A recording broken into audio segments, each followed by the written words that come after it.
នេះគឺជាសកម្មភាពយកឃ្មុំព្រៃនៅតាមតំបន់ភ្នំតំបន់ព្រៃឈើជ្រៅៗបងប្អូនមើលសកម្មភាពនេះគ្រាន់តែឃើញក៏ព្រឺសបល់ចំនួនណាគឺប្រឈមខ្លាំងមែនទែនទី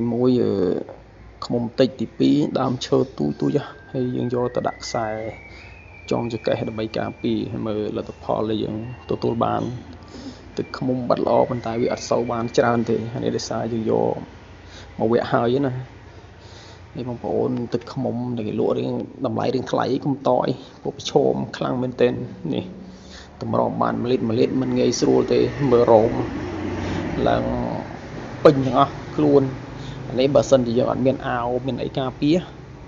ខ្លួននឹងតែសោះទាំងអស់ត្មងនេះមើលទៅក្រោមឡើងចង់ប្រហោងពោះដើមឈើខ្ពស់រួចលំនេះ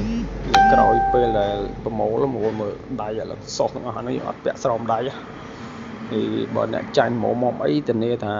ព្រឺល្ងាក្រោយពេលតិចអញ្ចឹងមិនងាយស្រួលទេនៅក្នុងការយកឃ្មុំនេះគឺប្រឈមហានិភ័យនឹងការអត់ធ្មត់ខ្លាំងបំផុតបាទហ្នឹងហើយបងប្អូនអរគុណ